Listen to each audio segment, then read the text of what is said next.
লোকের বেটা সৌদি আরবে চাকরি পেয়েছে। সৌদি আরবে চাকরি করতে করতে করতে মোটামুটি 12 বছর খতম করেছে। নাম হলো আব্দুল করিম, আব্বার নাম হলো আব্দুল্লাহ। উদাহরণ দিচ্ছি, মনে করে নেন। সে আব্দুল করিম যদি 12 বছর সৌদি আরবে থাকে তো কয়বার হজ করবে, উমরা করবে? আপনার বিবেক আছে, আপনি চিন্তা করে বলে দেন। 7-8 বার উমরা করেছে, 2 বার হজ করেছে। মোটামুটি 12 বছর থেকেছে সৌদি আরবের মাটিতে। সুবহানাল্লাহ।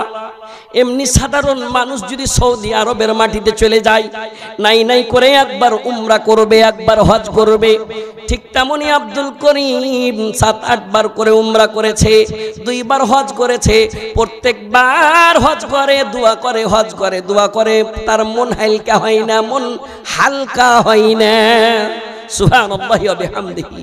শেষের বেলায় বাইতুল্লাহ শরীফকে সামনে রেখে 2 হাত তুলে মুনাজাত করতে লেগেছে। আল্লাহ আল্লাহ আল্লাহ, তুমি রহমান, তুমি রহিম।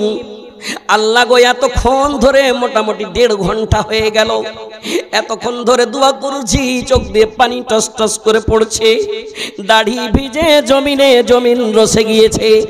আল্লাহ গো, বুকের ওপরে যেমন একটা পাহাড় চেপে আছে, আল্লাহ আমার পাহাড় সরিয়ে দেন, আমার বুকটা হালকা করে দেন। বুকটা হালকা হয় না। এই সীমাঞ্চল এলাকার কোন এমন শেরশাবাদী মানুষ হাজী সাহেব তার পিঠে যে হাত দিয়ে বলছে, দোয়াটা যখন খতম হয়েছে, পিঠে হাত দিয়ে বলছে, রে বাবা কি ব্যাপারটা হয়েছে? তোকে তো দেখলাম অনেকক্ষণ ধরে তুই দোয়া করছিস, কারণটা কি একটু বলবি?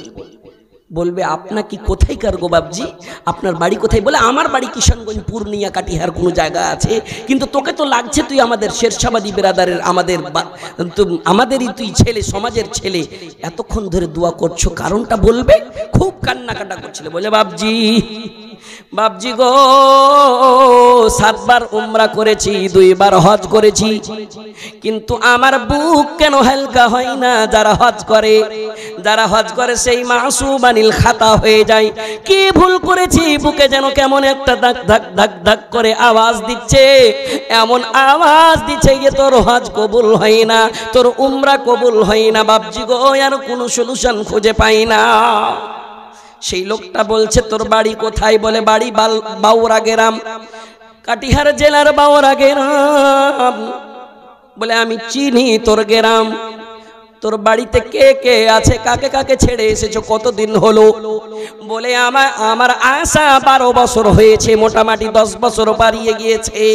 বলে, তোর বাড়িতে কে? বলে, বাড়িতে একমাত্র আমার বাবা আর মা ছাড়া আর কেউ নাই। বলে, তার সঙ্গে কোনো গল্প, কোনো ফোন কন্ট্যাক্ট করেছো নাকি? বলে, না না না, কোনো গল্প নাই, কোনো কন্ট্যাক্ট নাই। বলে, কোনো লেটার, কোনো চিঠি লিখেছো নাকি? বলে, না না না, কোনো লেটার, কোনো চিঠি লেখিনি। এই তুই এখানে কি করছিস রে? এখানে কি করছিস? যা রে যা, কোনো খবর নাই, বাড়ির প্রথমে মা বাবার খবর নে। यहाँ क्या कर रहे हो? जाओ अपने घर में, वालिदैन को मना लो। हो सकता है तुम्हारे वालिदैन के लिए रिदा रब्बी फी रिदल वालिद व सखतिर रब्बी फी सखतिल वालिद। এটা হতে পারে। বাড়ি যা, বাড়িখান থেকে টিকিট করছে, বাড়ির জন্য সেই রওনা দিচ্ছে। বাপুরা আমার, কোন লোক যদি 10 বছর বাহিরে থাকে, 12 বছর বাহিরে থাকে, সেই কি বাড়ি চিনতে পারবে? বাড়ি চিনতে পারবে না।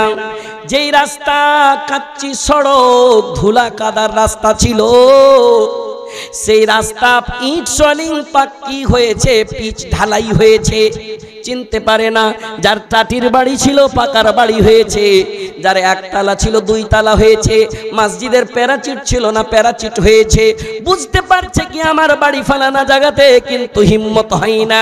দেখছে বাউরা গ্রামের শুরুতে কোন এক মুরব্বী মানুষ, বুজুর্গ মানুষ জমি চাষ করছে, দূর থেকে আওয়াজ দিচ্ছে, বাপজি ও আমার বাপু গো, একটু শুনবেন, আমার সাহায্য করবেন। বলে, কি করব? তোমার সাহিজ্য তুমি কোথায় তোমার বাড়ি? বলে আমার বাড়ি এই গ্রামে, আমি আব্দুল্লাহর ছেলে আব্দুল করিম। বলে আব্দুল করিম রে, তোর এতদিন হয়ে গেল যাওয়া, আজ তোর মনে হয়েছে? সুবহানাল্লাহ, আব্দুল্লাহর ছেলে তুমি? বলে জি আমি আব্দুল্লাহর ছেলে। কারণটা কি বলো, তোমার কি হয়েছে? বলে আমার বাড়ি আমি খুঁজে পাই না, আমার বাড়িতে একটু চিনহারা দিয়ে দেন। হাই রে আব্দুল করিম রে, তুই তো নষ্ট করেছিস, বরবাদ করেছিস।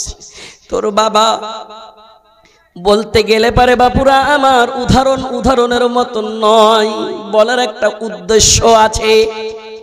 বলছে আব্দুল করিম রে চল তোকে তোর বাড়ি দেখাই, কিন্তু তুই দুটা কথা শুনে নে। বলে কি বাপজি বলেন? বলে আব্দুল করিম রে, তোর বাপ যখন একবার বাউরা চক যেত, কোন লোক যদি দিল্লি থেকে আসতো, বোম্বাই থেকে আসতো, প্রশ্ন করত আমার আব্দুল করিমের কোনো খবর আছে নাকি, মসজিদে আসতো, দোয়া করত, চোখ দিয়ে পানি ঝরঝর করে পড়তো, আল্লাহ আমার আব্দুল করিমকে গ্রামে ফিরাইও, বাড়িতে ফিরাইও। ও আব্দুল করিম রে, তোর বাবা পৃথিবীতে বেঁচে নাই, তোর বাবা 2 বছর আগে ইন্তেকাল হয়েছে। চল তোর মা আছে, তোর মার কাছে নিয়ে যাই, কিন্তু তোর মারও দুটো তুই কথা শুনে নে। বলে বলেন? বলে চলো তোমার মাকে দেখাই।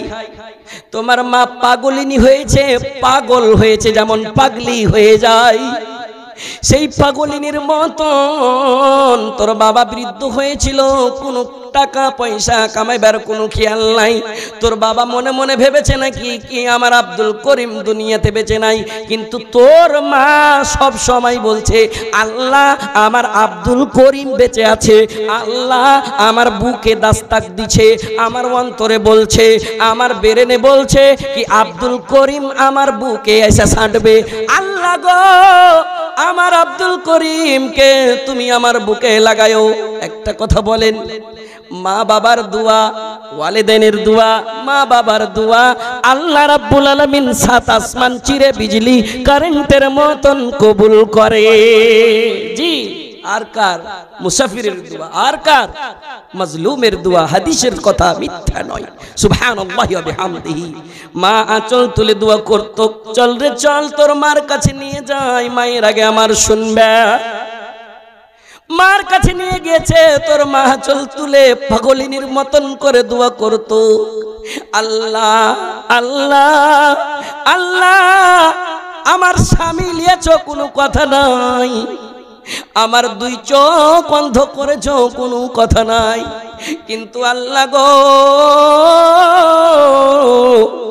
আমার আব্দুল করিমকে আমি চোখে দেখতে পাবো না, কিন্তু জানি আব্দুল করিমকে বাঁচিয়ে রেখেছেন, আমার আব্দুল করিমকে অন্তরের বুকের 2টা চোখ দিয়ে দেখাইবার তুমি তৌফিক দিও। উদাহরণটা বুঝেন ভালো করে। আল্লাহ রাব্বুল আলামিন বিজলি কারেন্টের মতন দোয়া কবুল করেছে। আর ওই বুজুর্গ মুরব্বী মানুষটা নিয়ে যে বলছে এই দেখ পাগলিনীর মতন তোর মা, এটা হলো তোদের বাড়ি, তোর মা বেঁচে আছে, যে তুই পা ধরে নে। সুবহানাল্লাহ। পায়ের কাছে যে দৌড় দিয়ে 2টি পাকে ধরেছে, মা মা মা তোমার আব্দুল করিম তোমাকে বলে ভুলে গিয়েছিল। মা মনে মনে ভেবেছিল কি আব্দুল করিম সৌদিয়াতে আছে, মানে পাক জায়গায় আছে। তোমার আব্দুল করিম মনে করেছে কি মক্কা মদিনায় আছে, মানে নবীর জন্ম জায়গা, এই জায়গায় পাক পবিত্র জায়গা, এই জায়গার দোয়া কবুল করবে, মানে তোমাকে ভুলেছিল। মা মা গো 12 বছর হয়ে গিয়েছে মা, অতক্ষণ পর্যন্ত তোমার পা ছাড়বো না যতক্ষণ পর্যন্ত তুমি আমাকে ক্ষমা না করে দিবে। সুবহানাল্লাহি ওয়া বিহামদিহি। কেমন সুন্দর কথা বলছেন আব্দুল করিমের মা। বলছেন সন্তান রে, ও আব্দুল করিম রে, পায়ের কাছে থাকিস না রে, পায়ের কাছে থাকিস না, উঠ রে উঠ, পায়ের কাছে জায়গা নাই রে। আল্লাহর কাছে বলেছিলাম আল্লাহ আমার স্বামী লিয়েছ কোনো কথা নাই, আমার চোখ লিয়েছ কোনো কথা নাই, আল্লাহ আমার অন্তরের চোখ দিয়ে দেখাইবার তুমি তৌফিক দিও। তুমি দোয়া কবুল করেছো আব্দুল করিম রে, আল্লাহ দোয়া কবুল করেছে রে। আই রে তোকে বুকের চোখ দিয়ে দেখবো, অন্তরের চোখ দিয়ে দেখবো, অন্তর খানটা ঠান্ডা করবো। সুবহানাল্লাহি ওয়া বিহামদিহি। বাপুরা আমার, এই মাকে, এটা যেমন তেমন গল্প লাগছে আপনাকে, সুবহানাল্লাহ, এই মাকে রহম কে দিয়েছে কথাটা বলেন? মুখ খুলে নারাই তাকবীর, লিল্লাহে তাকবীর। সেই আল্লাহ রাব্বুল আলামিন সেই মাকে রহম, নিজের রহম থেকে, নিজের রহমের দরিয়া থেকে একটুক রহম দিয়েছে। শুধু একটাই মাকে, সারা পৃথিবীর মাকে আল্লাহ রাব্বুল আলামিন